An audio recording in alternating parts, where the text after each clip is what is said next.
Hello, and welcome to Shrink, the podcast for the mind. I'm Philippe, and I talk to the people who want to have a better understanding of their issues with weight and body image.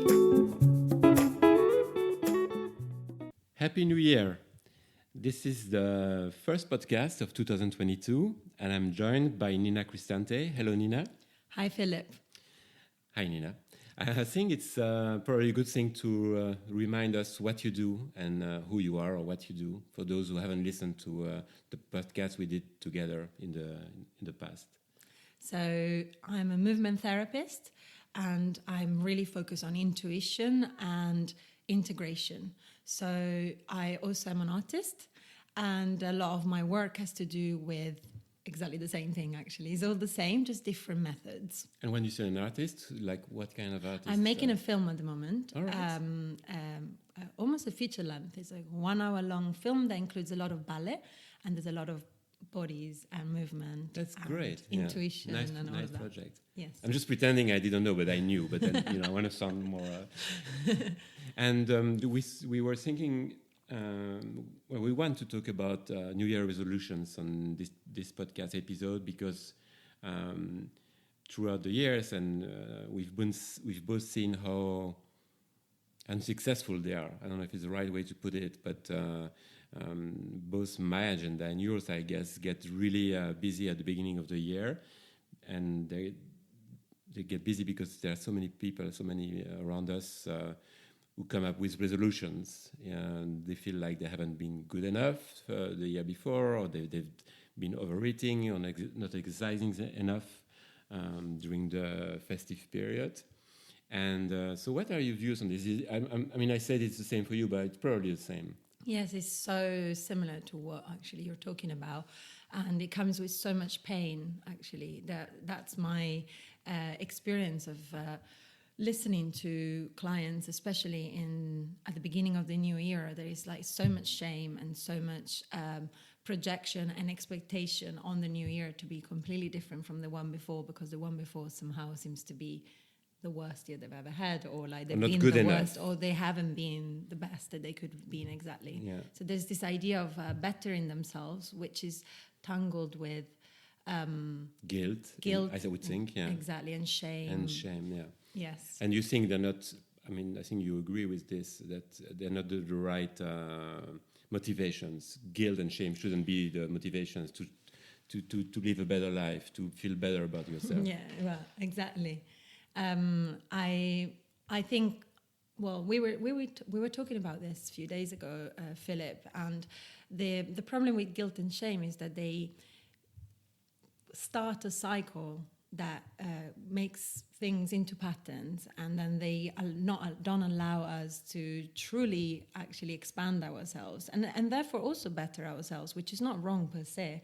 Like the idea of wanting to change or wanting to progress in whatever you're doing and yourselves is completely fine. The problem is when it's connected to guilt and shame, creates a bit of a loop where you end up, I use the term poison and remedy. I get that. Yeah, you end up overindulging yourself because you're doing it probably emotionally, because you're thinking already that you're failing yourself. So why not fail even further?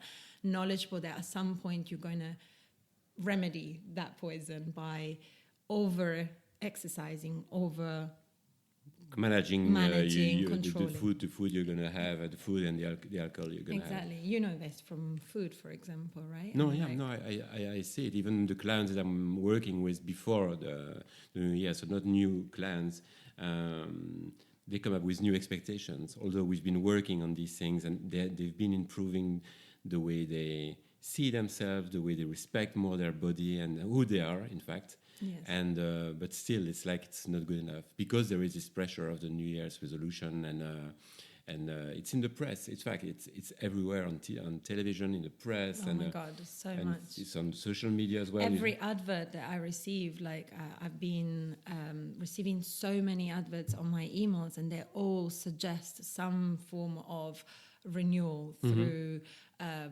body modification, basically cosmetic gains, but also it's like you can make it very much about the body, and body image, but that also inevitably has a ripple effect on everything else. So you What have do you to mean by work that? hard. Well, you have to work harder. You have to work out harder. You have to learn new skills. Yeah, like yeah, it's about everything. It's like Yeah. very, and somehow the reality is that you end up being very, very hard on yourself. And it throughout. doesn't last because sometime at some point you cannot do it anymore. Well, exactly. And that's something.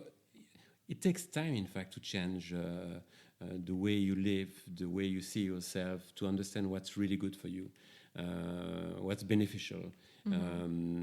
Maybe most of your friends are joining a gym, but maybe a gym is not the right thing for you. Maybe you enjoy, or it fits more your lifestyle to have nice walks, or do another kind of martial art. I don't know, whatever you feel attracted to, and same in terms of food.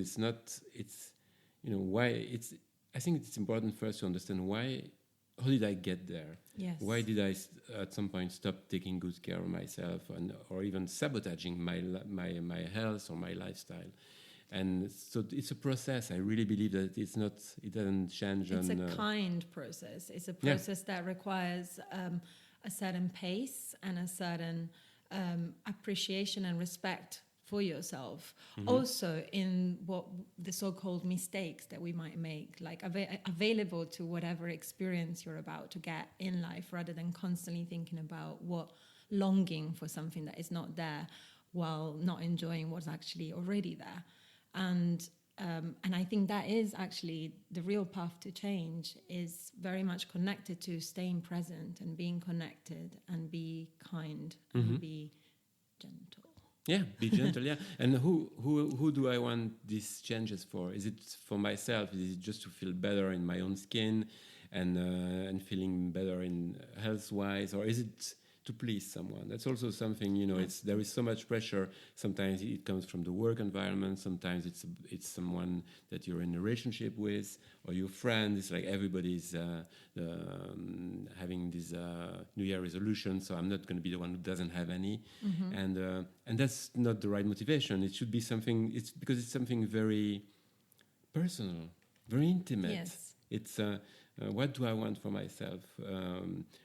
Why don't I do it? Didn't I do that before? And so it takes time. So it's not something that will change overnight or over a year. I don't know if you I'm asking you, but it's not your first language either. But it takes time. It's a process, and so that's why I think we would like everybody to really understand is that it's okay to want better things for yourself, and to improve your well-being and stuff like that.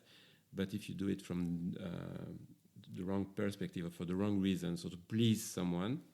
Yes, and exactly. And if it's connected to somehow any form of self-punishment, I think, as well, that unfortunately we are setting ourselves up the moment we are punishing ourselves, because that is going to instigate the opposite pattern very soon. In my personal experience, actually, not just with my clients, but even with myself in my life, that has definitely been the case. Every time I punish myself, eventually then there will be the inner child will come out and just make a mess, and then I will have to tidy up and then make a mess again. Yeah, and like a rebellious child. It becomes a pattern, and the moment there's a pattern and that pattern is constricting, it becomes very difficult to go forward, because you're stuck in a cycle of some sorts, and that is the opposite of change potentially, right? Yeah, and then your self-image becomes worse and worse, because you don't really believe in yourself. You say, okay, I'm going to... In fact, many people that I know, friends or clients, or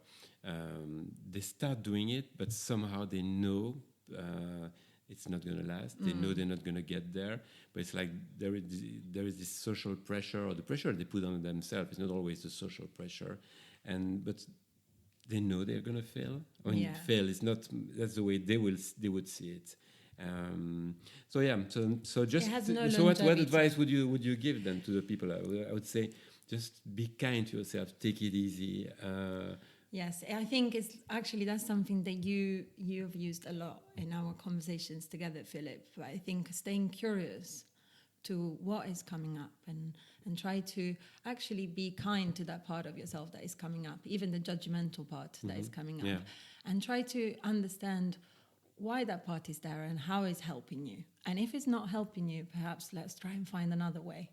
And I think Philippe and I have been thinking about how to find this other way together, in a way, right? So we've been working now for quite some time, and we've been mentioning it here and there on a project that has an introductory talk coming up very soon. Yeah, in fact, it's on the 15th of January, so the 15th of this month. It will be a conversation that we will have on Zoom. It's free. You're very welcome to join and to participate. You know, if you want to share your experience or ask questions about the way we see things and maybe challenge sometimes. I think we're okay with that. Yeah, if you want to challenge our views, and it's like a chat between friends, and so the friends being Nina and I and you. No, I like that idea. I really like. So not like a talk, which is maybe more formal, and during that that chat, we will also tell you about the workshops that we are planning to do later on in the year. Not very late, in fact. A collaboration between Nina and I, and it's when the body meets the mind. That's not the way it's going to be called, but that's the idea, I think. Yes, and they're friends with each other. The body and the mind are friends with each other. Exactly. Okay. Reconciling, yeah. Because it's us. It's what we are. We're not just a body or a mind. Yes. And we tend to forget that way too often, in fact. So we look forward to seeing you or hear from you on the 15th. There will also be a recorded version in case you cannot make it on that Saturday. So please get in touch. Send me an email or a text for those of you who have my number, and we're looking forward to it. Yes, for sure. I'm really looking forward to it. Yeah. Okay. Bye-bye. Bye-bye. Bye.